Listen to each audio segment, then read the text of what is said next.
Hello everyone, and welcome to Operation Solar Raid. I'm Camille Salazar-Hadaway, and today we're sharing a huge season with you. It all starts with a new squad that specializes in stealth and is led by none other than Kavera herself. It's called Ghost Eyes. The new operator will be joining this covert crew, and creative director Alexander Karpazis is here to reveal more. Now, brace yourself, because there's a lot happening this season, and you don't want to miss it.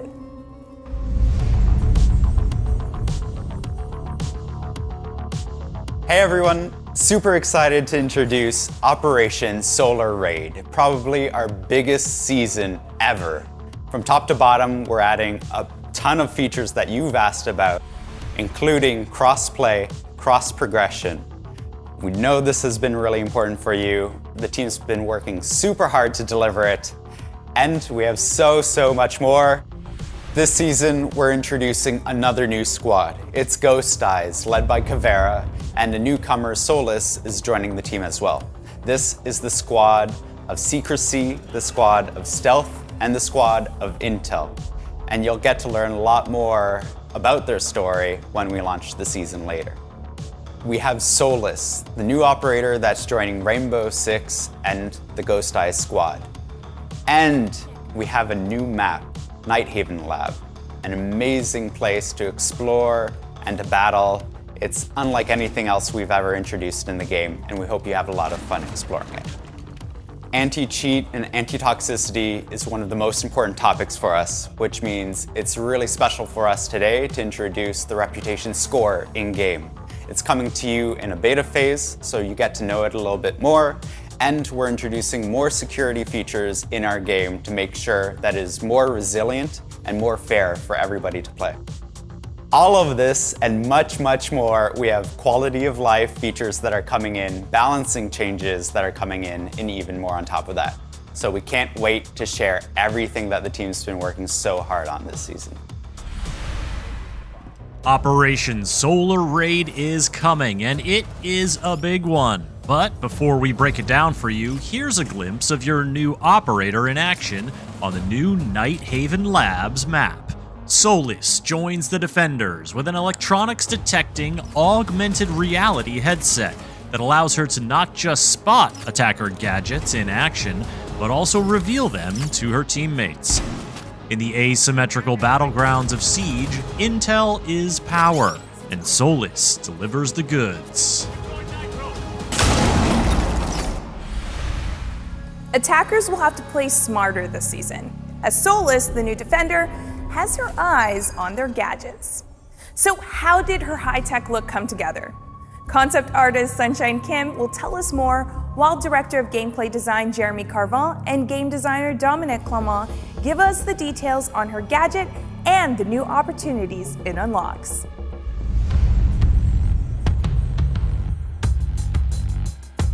We wanted Solis' gadget to grab immediate attention from the audience. I immediately thought of examples like Jackal and Nook. Because of their gadget, the Inox and the HEL creates immediate attention. Their gadgets are something that separates it from just being a generic soldier. And we wanted Solis to have a similar treatment. We allow the gadget to have a little bit more futuristic vibe, while her rest of design is a lot more toned down, which makes the gadget pop up even more. It wasn't enough, there's something missing, we felt. That's when the antenna idea came up, which goes up when it's activated and goes down when it's deactivated. It might be a small element, but it adds so much taste. So to design Solis' device, we were looking for something that needed two hands to be operated and something that wasn't going to take too much of the vision space. So we thought about augmented reality. We were very excited with all the modern visual that it could add to the game. Solis' kit is made of three main parts: the helmet, the bracelet, and the gloves. So when the helmet turns on, the screen switches from transparent to glowy yellow, and the HUD elements start to show for the user. The second part is the bracelet. It's used as a placement tag for the AR interface. And this AR interface is shaped as a 3D ring. It's used by Solis to interact with the gadget. The last part is the scan, and the scan is the middle part of this AR interface. And when the scan is performed, you have this pulse of 3D lines that starts and fades in the distance, giving the position of every electronic device on its way. This idea came from a brainstorm that we had, and a question arose, well, what if we have an IQ on defense? You see that there's a lot of electronic gadgets. You have breaching charges, you have claymores, and tons and tons of drones and cameras. So it just made sense that the defense would have a tool similar to what the attackers have. She'll have a zone in the center of her screen where she'll be able to identify these gadgets and tell precisely, okay, that's a drone, that's a claymore, or that's a breaching charge. She's the only one who gets to see this information. If she wants to share with the team, she needs to use our communication tools like voice chats or text chat. But if she wants quick and easy communication with the rest of the team as to like where these gadgets are and what to do with them, she can use her secondary ability, which will send a pulse on her screen and will smart ping every gadget in the center of her screen. So the ones that are identified will be smart ping, giving a clear indication to the rest of the team where they are and what to do with them. Usually with loadouts, we try to give flexibility for players. We give the P90 as a primary because it's a super good SMG, super interesting, and another SMG as a sidearm because it's also a really good weapon. But we're also giving Solis a shotgun because being able to create, rotate, and help on site and help like reshape the map is also very, very interesting for an operator like this. And with the sidearm, again, that is SMG, it allows you to bring the shotgun and still have an SMG at hand if you really need to defend yourself. We're finally giving the P90 to an operator as a primary weapon, nonetheless a 2-2 operator, so 2 health and 2 speed operator. It's really cool to see a weapon with such rapid rate of fire and a big magazine on an operator that can move quite fast. When Solis has the ability on, she doesn't have any weapons, so she can't really defend herself unless she turns off the ability and then pulls back her weapon. Giving the impact to Solis allows her to kind of help her destroy any gadgets coming her way as a last resort. If she doesn't have anything else and she's in a panic and she needs to deal with the utility that she sees, or she needs to get away quickly, she can use the impact to create a rotation or use the impact to destroy any utility that she detects. The bulletproof cam is very useful in combination with the gadget because you can detect a gadget and then use the bulletproof cam with the EMP shot to disable the gadget that you see. She especially is interesting to synergize with Bandit, because if you have a bandit that is on a wall trying a bandit trick, she can actually be right behind him and tell Bandit, okay, they're going to be breaching the left wall, the right wall, the middle wall. It can give much clearer information as to where Bandit needs to put his batteries. You also have Mozzie. Since Solis is able to detect and spot the drones coming towards the site, she can give this information to Mozzie so Mozzie can place his vest and hopefully capture as many drones as he can. Solis has a few counters. If you're facing a Solis that is hankering on site, you might want to bring a Thatcher or the EMP grenades. They're really useful to disable and deny Solis her ability. If you have an IQ also, that's a very useful operator to hunt down Solis because when the visor is activated, IQ can actually detect it and spot it and hunt down the Solis maybe anchoring on site. If you're facing a Solis that is roaming around, you might want to bring your classic roam clear operator like Lion, Grim, and Jackal. They're very useful to kind of flush out these roamers. The thing with Solis is since she doesn't have a weapon when the ability is on, she can be pretty vulnerable. At the end of the day, Solis is an intel collector, so if you know that she's collecting intel and you have an idea on how you can probably trick her, that's also a very useful counter to Solis. If you can think of creative ways of kind of like lying to her, it can get some pretty cool interaction.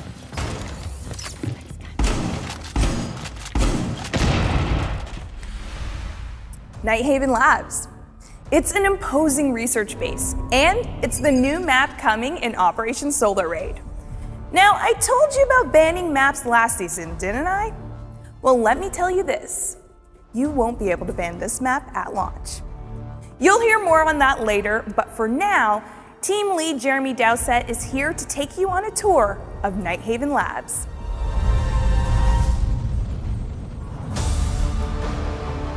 So this is actually one of the first maps we've done that actually incorporates the lore. It's Night Haven, it's a research facility. The whole map is very, very clean. Even the outside, it has a very corporate feel, but the inside, you'll see, it's like a normal office space with the research lab down in the basement.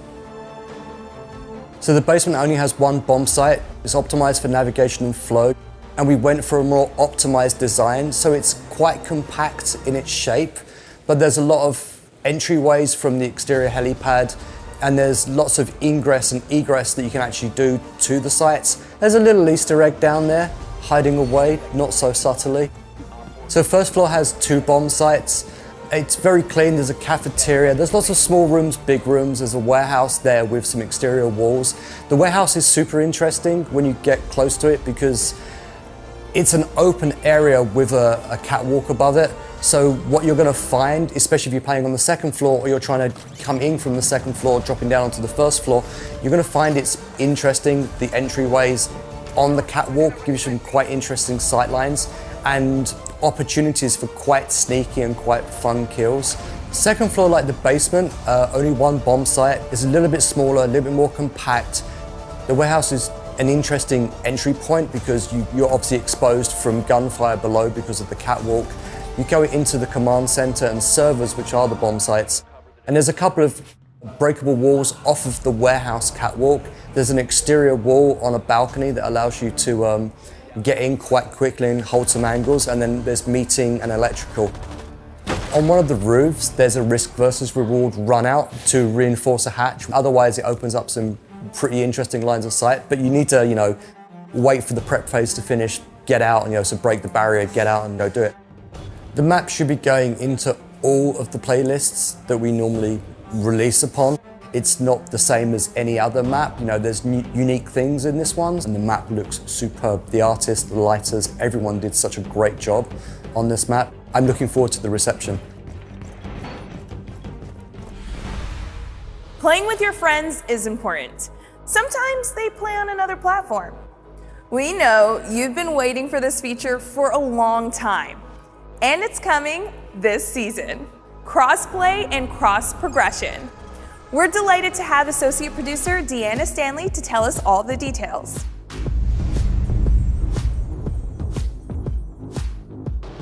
We know players have been asking about it, and we've talked about it before. It's been a long time coming, so we're super excited to announce that crossplay is coming with Season 4. PlayStation and Xbox players will matchmake together and benefit from lower wait times thanks to the larger matchmaking pool.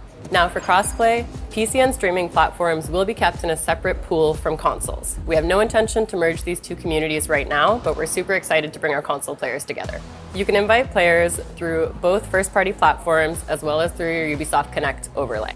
You'll be able to access your friends list through the social tab and manage your invites, requests, and squad up with your friends from other platforms. We all know communication is key in Siege, and it's no different for crossplay. So, voice communications will be enabled at launch, and the local player will be able to speak to and hear cross-platform players as long as they have voice communications enabled in their options and they're on the same team. Of course, you can still manually mute players through the scoreboard during a match or through the player profile side panel. Crossplay will be enabled by default, so everyone will be opted in to start, but you can opt out at any time in the in-game settings. If you do opt out, you're going to receive a message when you try and join a squad with crossplay enabled that lets you know you need to enable the option to join that squad. Crossplay isn't the only thing that's coming this season. We're super excited to announce that cross progression is another feature hitting Siege this season. This is thanks to a data migration that's happening with the season launch. So the first time you log in, you'll see a pop-up that lets you know all of your data now lives in the cloud and is accessible from any platform anytime. So keep an eye out because we'll be posting our cross-platform synchronization blog that's going to detail how all of your different save data is handled for each case. For example, your in-game options will remain specific to each platform, as will your equipped loadout. But your packs, operators, skins, and progression will be shared across all platforms and accessible anywhere. Your rank history will be shared between similar platforms. So PC and streaming platforms will be kept in a separate pool from consoles. The highest rank achieved during the season on any console platform will be carried over to all console platforms, and same goes for PC. So for credits and renown, they're going to be added together, so any platform that any player has played on ever is going to be added together and shared. So if you're a PC player playing with 800 credits, but you have an old Xbox account with 200 credits, after the data migration, you're going to have 1,000 credits to spend wherever you like. Penalties will also be shared across all platforms, and the time remaining will be calculated based upon the matches played across all those platforms since the penalties activation. Due to the data migration, we're going to be rewarding all of our players with an alpha pack at the start of the season. Siege has been live for a long time now, and we know some players have moved around. We're happy that those players are going to be able to take back those hours they grinded in Siege and play with their friends on any console they choose. Fighting toxicity and improving our anti-cheat measures are an ongoing priority for us. Here is Player Protection and Game Security Director Emmanuel Larive to tell you more about the next step of the reputation system and an update on preparation phase.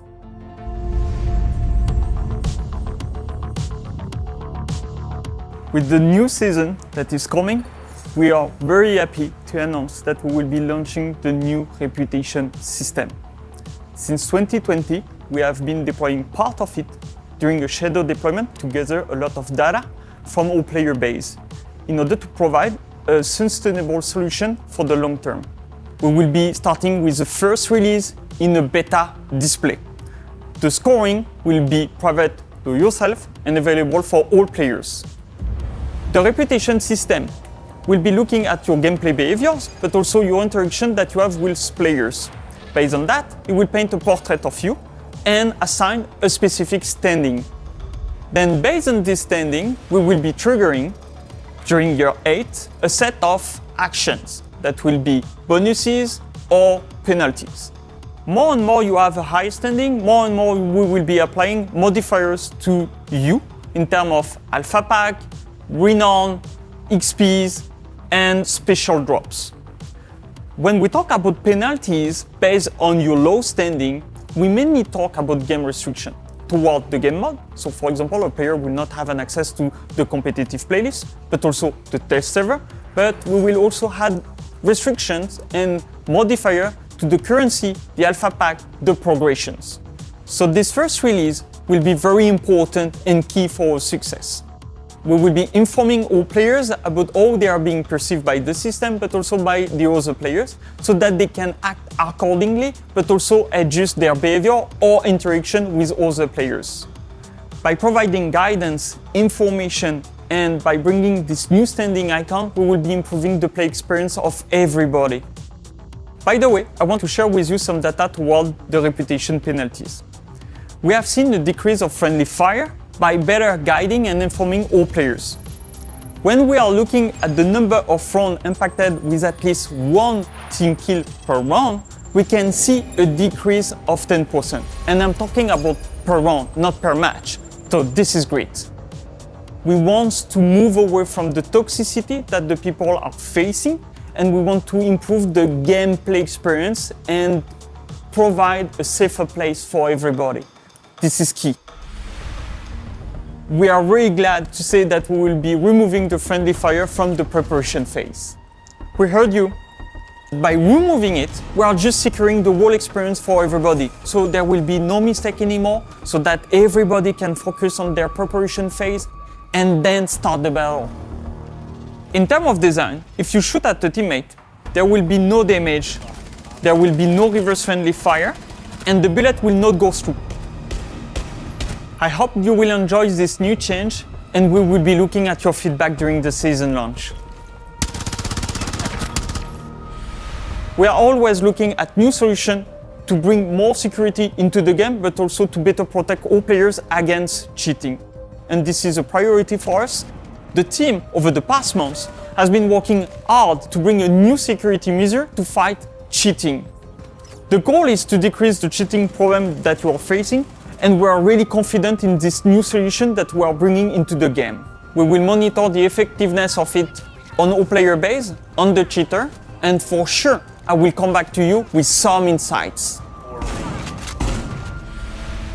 Operation Solar Raid is going to fully revamp the way our ranking system works.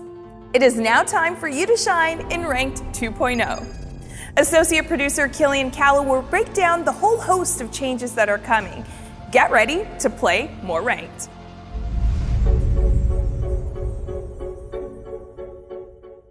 Right now, the rank playlist is a pure skill system in which there's only one value, the MMR. The MMR is used for rank and skill. Every start of the season, when we do the soft reset, because it's needed for rank progression, we are hurting the matchmaking fairness. After this soft reset, we have the placement matches to try to guess your rank as soon as possible.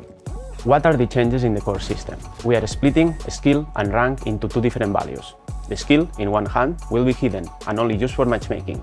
On the other hand, the rank will be visible and only used for progression. We are removing the placement matches, because the only value that will be reset is the rank. You will start your rank progression at the beginning of the ladder.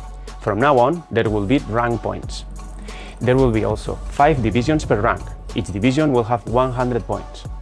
Also, to help you in this progression, we included systems like the demotion shield that will prevent you from losing ranks easily. The current reward system is only giving you one chance per season, the one of your highest rank. For instance, if you are a silver player, you are not getting the chance below your rank, bronze and copper, and that doesn't make any sense. From now on, there will be 1 reward per division, so 5 rewards per rank, with some exclusive new items. If you finish one season in Gold 5, you will get as well the rewards from Silver 1, Silver 2, Bronze and Copper. We also have an update regarding the squad restriction. With the old system, it was needed to put a skill limit within a squad to ensure balanced matches. Players should always be able to play with their friends. Because of that, it was a focus for us to provide a new solution. We are removing the squad restriction and including a new algorithm for squads that will ensure balanced matches. So please, send us your feedback. We would love to hear your thoughts to keep improving and working on the system. Now it's time to talk Battle Pass. Operation Solar Raid is introducing a brand new progression system. Instead of a traditional linear progression, you will choose the path you take to target the rewards you want and unlock them sooner. Here's a little video to show you what I mean, and then Business Strategy Director Mohammed Ben Hanada will tell you more.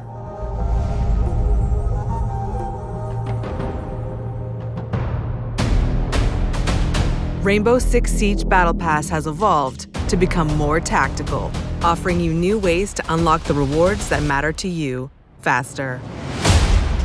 We are introducing a novel progression system that allows you to create a custom strategy based on your interests.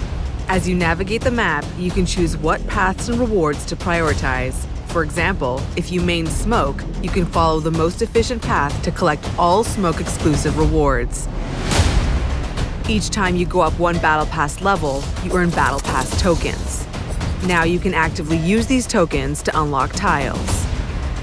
Exclusive rewards are available to all players on some of the tiles, while Battle Pass Premium owners get even more. New Battle Pass gadgets like the Breach Charge will allow you to forge your own unique path. You can now strategize ways to unlock the rewards that matter most to you, or unlock all rewards in any order you choose. Premium Battle Pass owners receive exclusive perks, including early access to a new season's operator, 30% battle point progression boost, 10% in-game shop discount, and more.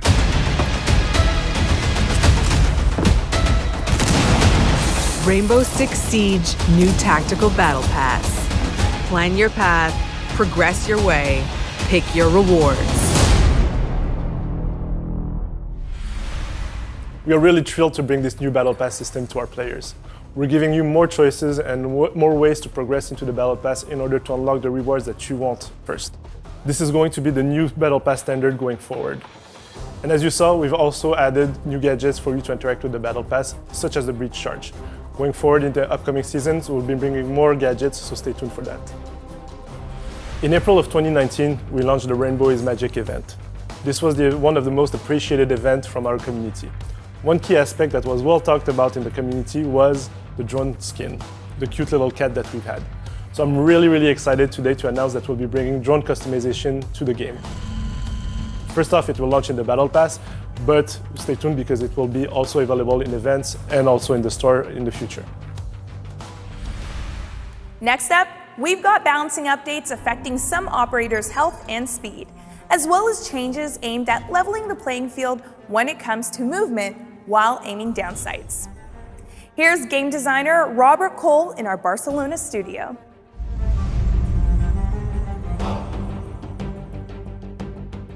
Right now, 3-speed operators have a clear advantage when it comes to picking and fragging. We want to equalize the playing field, as we feel like shooting should require precision and not luck. So this season, we are making it so all the operators will have the same ADS movement speed, which will be the ones from the 3 armor operators. Because of the ADS movement speed change, we are putting together another change to some of the health and speed of the operators. For example, we are changing Sense from a 3 armor operator to a 3-speed operator, because we feel like their gadget functions much better with the speed, and it will help them with the side takes and executes. Another example is Dokkaebi.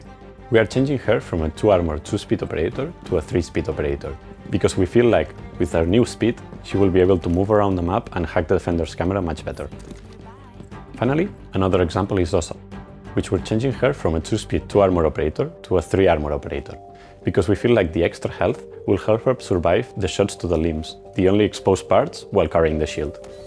With the health and movement speed changes, as well as the ADS movement speed changes, we are excited to equalize the playing field and bring much more variety to the operator meta. Earlier in the show, I told you you wouldn't be able to ban the Nighthaven Labs map at launch. I wasn't kidding.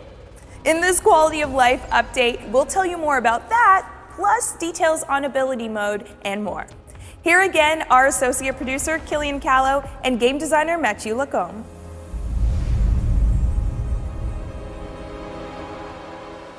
We know that at the start, it's difficult to get into a new map. With Emerald Plains, we learned that map ban can be too restrictive in some situations. So, for the entire next season, all the maps will have the same chances of appearance in the map ban phase. When the new Nighthaven map will appear there, you will not be able to ban it. At the end of the phase, the random will decide which is the map played in that game. As mentioned, this change will be applied for the entire season and active in ranked and unranked playlists. Alternate ability mode is the continuation of what we started in High Caliber. Last year, during Season 4, we removed the ability to switch fire mode on your weapons. This season, we're replacing this input with the ability to change the fire mode of your gadgets without equipping your gadgets. For operators such as Capitao and Zofia, we will allow the players to switch ability mode when they're not equipped with the weapon. If you're going toward the building, you want to breach something, well, you might want to start with the impact grenades instead of the concussion grenades, so you can switch this as you move toward the building without equipping the launcher. So for Capitao, you will be able to change bolts without equipping the crossbow. So if you want to cover your allies with a smoke bolt, you can just change it before you get to the risky part where you have to face the operators. You can just switch it beforehand. We want to reward players that have a plan. If you know what you're going to do, you have a routine, or you know your specific plan that you want to execute in this map, well, we give you the tool to be ready, more efficient when you do so. We started in the High Caliber with this feature, we're improving it now, and we're going to use it in the future. We're going to expand on it. We can look for it as to have 2 inputs for a single operator, which means that reworks, new operators can benefit from this feature. When you're playing with a controller with your drones, you can move forward full speed, but whenever you start to input some diagonals in there, you will get a reduction of your speed up to 33%, which means that when you're droning and you're trying to move away from an opponent, you get slowed down a lot. We are removing this limitation so you can have a better experience when droning. It will feel more comfortable and you have more leeway when you try to drone. It will impact all of our drones, be it the regular drone, Mozzie's drone, Twitch drone, Flores drone, Echo drone even. So it will impact all of the controller players using drones. Operators such as Twitch and Echo, they have a high value gadget, they move around, they have a really good impact on the rounds, but it can be hard to navigate with a controller. Removing this will allow them to have a better time, better experience, and have a better impact on the game. All right, for this one, I think a little story is going to explain it. Start of the round, you locate the bomb, there's the icon, you know that you're attacking this bomb site. 1 minute inside the round, your teammate falls, drops the diffuser on the floor, and now suddenly you don't remember where the bomb sites are. Well, we've all been there, right?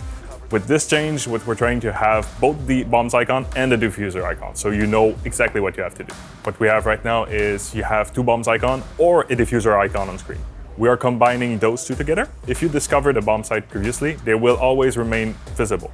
They will either be full yellow because you have the diffuser on someone, or they'll be black because you have to get the diffuser first. Tuning your loadout to fit your playstyle is important, and the shooting range is a great place to get your weapon and attachment pairings just right. Game designer Robert Cole is back to detail a new update for the shooting range to help you get everything dialed in.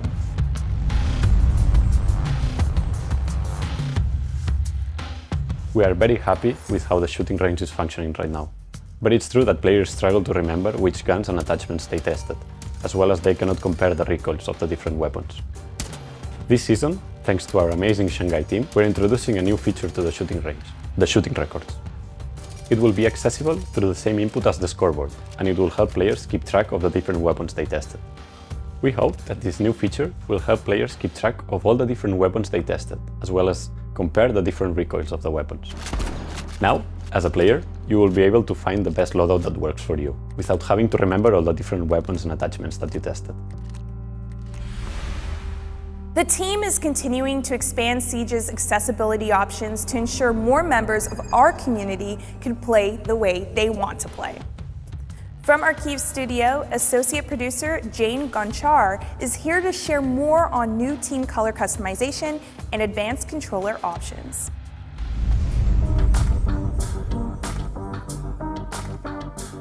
We are very excited about our new update for accessibility. In Season 4, we spot the most important objects and gadgets in-game that requires color change.